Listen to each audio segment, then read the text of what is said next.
क्या ऐसा हो सकता है कि आत्म जागरण शुरू हो चुका हो और आपको पता भी ना हो? अष्टावक्र गीता में राजा जनक के जागरण के बाद ऐसे ही कुछ संकेत दिखाई देते हैं। संकेत जो बताते हैं कि चेतना अब शरीर और मन की सीमाओं से आगे देखना शुरू कर चुकी है। और पहला संकेत इतना अद्भुत है कि उसे समझते ही जीवन का पूरा बोझ हल्का हो जाता है। अधिकतर आध्यात्मिक परंपराओं में मार्ग लंबा बताया गया है। गुरु कोई विधि देता है और शिष्य उसे वर्षों तक करता है। कोई सांस देखता है, कोई मंत्र दोहराता है, कोई तप करता है, धीरे धीरे कदम दर कदम, जैसे कोई पर्वत पर चढ़ रहा हो। लेकिन अष्टावक्र गीता में जो घटता है वो बिल्कुल अलग है। यहाँ कोई क्रम नहीं है, कोई लंबी तैयारी नहीं है। यहाँ एक वाक्य है जो सीधे अहंकार के हृदय पर प्रहार करता है और उसी क्षण सब कुछ बदल जाता है। राजा जनक कोई साधारण व्यक्ति नहीं थे। उनके पास साम्राज्य था, शक्ति थी, जिम्मेदारियां थी और साथ ही वही चिंता भी थी जो हर मनुष्य के भीतर होती है। मृत्यु का भय, हानि का भय, कर्म का भय। बाहर से वे राजा थे, भीतर से वे भी उसी बेचैनी में जी रहे थे जिसमें साधारण मनुष्य जीता है। लेकिन अष्टावक्र के सामने खड़े होकर जब उन्होंने सत्य सुना, तब कुछ ऐसा घटा जो साधना के लंबे मार्ग को भी पीछे छोड़ देता है। उनके भीतर अचानक एक विस्फोट हुआ, लेकिन वह विस्फोट गंभीर नहीं था, वह हंसी से भरा हुआ था। उनके मुख से बार बार एक ही शब्द फूटता है, अहो। अहो का अर्थ है विस्मय, आश्चर्य। जैसे कोई अचानक देख ले कि जिसे वह खोज रहा था वह तो हमेशा से यही था। ये उस व्यक्ति की हंसी है जो एक डरावने सपने से जागा है और अचानक देखता है कि वह अपने ही बिस्तर पर सुरक्षित लेटा हुआ है। जनक कहते हैं, अहो, मैं शुद्ध हूँ, निष्कलंक हूँ, शांत हूँ। मैं वह जागरूकता हूँ जो सभी भ्रम से परे है। और फिर वे हंसते हैं कि मैं कितने समय तक धोखे में रहा। ये कथन केवल काव्य नहीं है, ये गहरी मनोवैज्ञानिक क्रांति है। क्योंकि उस क्षण जनक समझ लेते हैं कि उनका सारा दुख एक गलत पहचान पर टिका हुआ था। वे स्वयं को शरीर समझते थे, इसलिए मृत्यु का भय था। वे स्वयं को मन समझते थे, इसलिए विचारों का बोझ था। वे स्वयं को राजा समझते थे, इसलिए राज्य खोने का डर था। लेकिन जैसे ही पहचान टूटती है, सब कुछ बदल जाता है। वे देखते हैं कि शुद्धता कोई उपलब्धि नहीं है, शुद्धता तो पहले से ही उनका स्वभाव थी। ये समझते ही जीवन का पूरा नाटक हास्यास्पद लगने लगता है। जैसे कोई व्यक्ति अपने चश्मे को ढूंढते ढूंढते परेशान हो जाए और अचानक महसूस करे कि चश्मा तो उसकी नाक पर ही रखा हुआ है। खोज वास्तविक थी, बेचैनी भी वास्तविक थी, लेकिन कारण पूरी तरह गलत था। जनक उसी भूल पर हंस रहे हैं। जागरण की यही पहली पहचान है। वह गंभीर नहीं होता, वह भारी नहीं होता, वह हल्का होता है, जैसे किसी ने अचानक बोझ उतार दिया हो। और उस हल्केपन में जो हंसी उठती है वही जनक का पहला चमत्कार है। अहो, कितनी अद्भुत बात है कि जिसे पाने के लिए मनुष्य जीवन भर भटकता है, वह हमेशा से उसके भीतर उपस्थित था। जागृत अवस्था में मनुष्य स्वयं को बहुत छोटा अनुभव करता है। उसे लगता है कि वह केवल एक छोटा सा शरीर है जो एक विशाल और अनिश्चित जगत के बीच भटक रहा है। आकाश बहुत बड़ा है, पृथ्वी बहुत विशाल है और मनुष्य स्वयं को उनके बीच एक नगण्य कण जैसा अनुभव करता है। यही अनुभव भय की जड़ बन जाता है, क्योंकि जब तुम अपने को छोटा मानते हो और जगत को बहुत बड़ा, तब स्वाभाविक रूप से तुम्हें लगता है कि यह जगत कभी भी तुम्हें कुचल सकता है। लेकिन जनक के भीतर जो जागरण हुआ, उसने इस पूरे गणित को उलट दिया। उन्होंने अचानक देखा कि जिस जगत को वे अपने बाहर समझते थे, वह वास्तव में उनके भीतर ही प्रकट हो रहा है। वे कहते हैं कि जैसे वस्त्र केवल धागों का बुना हुआ रूप है, उसी प्रकार यह संपूर्ण जगत मेरी ही चेतना से बना हुआ है। यह कथन केवल काव्य नहीं है, यह देखने का एक बिल्कुल नया तरीका है। जब तुम कपड़े को देखते हो तो तुम्हें केवल वस्त्र दिखाई देता है, धागे दिखाई नहीं देते। लेकिन यदि ध्यान से देखो तो समझ में आता है कि वस्त्र नाम की कोई अलग चीज नहीं है, वो केवल धागों का ही एक रूप है।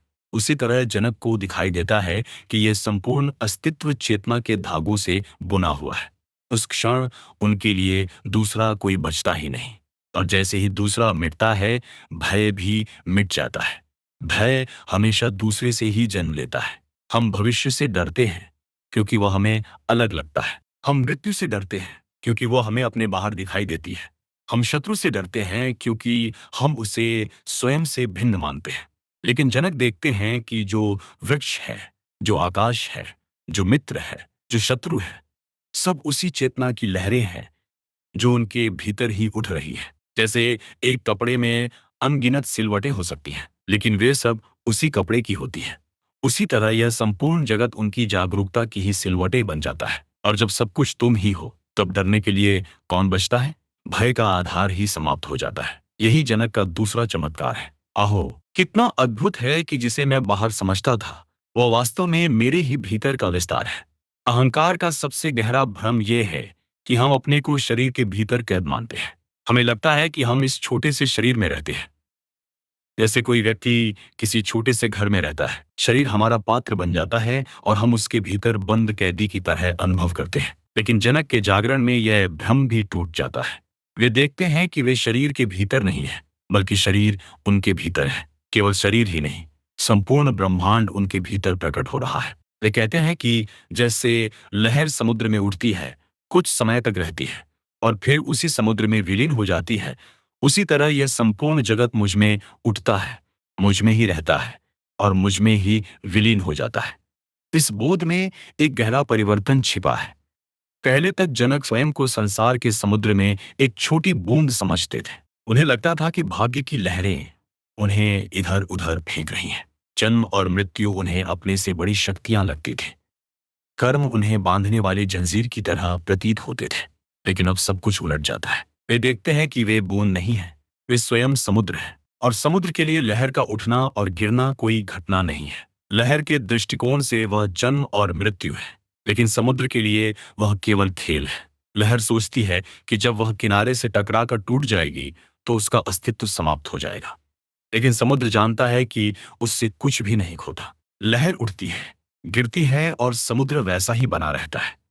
जनक के लिए अब जन्म और मृत्यु भी ऐसी ही लहरें बन जाती हैं। ग्रहों का बनना और मिटना, सभ्यताओं का उठना और गिरना, शरीर का आना और जाना, सब कुछ उसी अनंत शांति की सतह पर उठती गिरती तरंगे हैं जो वे स्वयं है। और इसी समझ के साथ उनके भीतर एक और विस्मय उठता है। ओह, कितना अद्भुत है कि जिसे मैं अपना छोटा सा जीवन समझता था, वह वास्तव में अनंत अस्तित्व की एक क्षणिक लहर मात्र है। जनक अपने पूर्व अज्ञान की प्रकृति को देखकर आश्चर्य से भर उठते हैं। उन्हें यह दिखाई देता है कि मन का एक छोटा सा भ्रम पूरे जीवन को नियंत्रित कर सकता है। वे कहते हैं कि मुझ में, इस किनारों से रहित समुद्र में, यह संपूर्ण जगत कल्पित है। लेकिन यह न पूरी तरह नहीं है। जैसे अंधेरे में रस्सी को देखकर कोई सर्प समझ ले। यह उदाहरण प्राचीन है, लेकिन इसमें गहरी मनोवैज्ञानिक सच्चाई छिपी है। यदि अंधेरे में कोई व्यक्ति रस्सी को सर्प समझ ले तो उसके भीतर भय वास्तविक हो जाता है। उसका हृदय तेजी से धड़कने लगता है, शरीर भागने के लिए तैयार हो जाता है और मन में खतरे की पूरी कहानी बन जाती है। उस क्षण उसके लिए सर्प बिल्कुल वास्तविक है। लेकिन जैसे ही प्रकाश पड़ता है, सर्प कहीं भी नहीं मिलता। रस्सी वही रहती है, लेकिन भय समाप्त हो जाता है। जनक देखते हैं कि जीवन में जो कुछ वे अब तक सत्य समझते थे, वह भी इसी प्रकार का भ्रम था। नाम और रूपों की ये दुनिया, ये व्यक्तित्व, ये अहंकार, सब उसी प्रकार की कल्पना है। जब तक जागरूकता का प्रकाश नहीं था, तब तक ये सब बहुत ठोस और वास्तविक प्रतीत होता था। लेकिन जैसे ही चेतना का प्रकाश फैला, सब कुछ अपना वास्तविक रूप प्रकट करने लगा। इसका अर्थ ये नहीं है कि जगत को नष्ट करना होगा। रस्सी को देखने के लिए सर्प को मारना नहीं पड़ता, केवल प्रकाश पर्याप्त होता है। उसी तरह जब जागरूकता आती है, तब संसार का नाटक समाप्त नहीं होता, केवल उसका भ्रम समाप्त हो जाता है। जनक के लिए अब यह संपूर्ण जगत एक खेल बन जाता है, चेतना की एक कल्पना, और इस सब के बीच वे स्वयं को अकेला अनुभव करते हैं। यह अकेलापन उदासी का नहीं है, यह पूर्ण स्वतंत्रता का अकेलापन है, क्योंकि अब उनके भीतर कोई दूसरा नहीं बचा जो उन्हें बांध सके। वे स्वयं में पूर्ण हैं। इस अद्भुत जागरण के अंत में जनक एक और गहरी बात कहते हैं। वे यहाँ तक भी नहीं रुकते कि वे स्वयं को जागृत कहें, क्योंकि वहां भी अहंकार का एक सूक्ष्म जाल छिपा हुआ है। यदि कोई कहे कि मैं जाग गया, तो भीतर कहीं न कहीं ये भावना छिपी रह आती है कि यह उपलब्धि मेरी है। जनक इस अंतिम जाल को भी काट देते हैं। वे कहते हैं कि मुझे शरीर से भी कोई लगाव नहीं है। जब मन सोचता है तो वह मेरे प्रकाश से सोचता है। जब इंद्रियां अनुभव करती हैं तो वह मेरे प्रकाश से अनुभव करती है। लेकिन मैं न सोचने वाला हूँ, न अनुभव करने वाला हूँ, मैं केवल वह प्रकाश हूँ। यहाँ जनक अहंकार के अंतिम आधार को भी समाप्त कर देते हैं। सामान्यत मन हर उपलब्धि का श्रेय लेना चाहता है। यदि किसी को ध्यान से शांति मिलती है तो मन तुरंत कहता है कि देखो मैं कितना शांत हो गया। यही अहंकार का सूक्ष्म खेल है। वह आध्यात्मिकता को भी अपनी उपलब्धि बना लेना चाहता है। लेकिन जनक समझ लेते हैं कि जो प्रकाश उनके भीतर है, वही सब कुछ को संभव बनाता है। शरीर उसी से चलता है, मन उसी से सोचता है, इंद्रियां उसी से अनुभव करती हैं। फिर भी वह स्वयं इन सब से अलग और असंग रहता है। यह वैसा ही है जैसे बिजली किसी मशीन को चलाती है। वही बिजली किसी दीपक में प्रकाश बन जाती है, किसी यंत्र में गति बन जाती है, किसी घर में गर्मी बन जाती है। लेकिन बिजली स्वयं इन रूपों से बंधती नहीं। वह केवल शक्ति है जो सब कुछ को संभव बनाती है। जनक भी यही देखते हैं कि वे उसी प्रकार की चेतना है। मन और शरीर के सारे खेल उसी चेतना में घटते हैं, लेकिन वह स्वयं उनसे स्पर्शित नहीं होती। न उसे कुछ पाना है, न कुछ खोना है, और इसी समझ के साथ उनकी वाणी में अंतिम विस्मय फूटता है। अहो, कितना अद्भुत है कि मैं सदा से मुक्त था, सदा से स्वतंत्र था। केवल एक भ्रम था जिसने मुझे बंधन का स्वप्न दिखा दिया था। नमो नमः।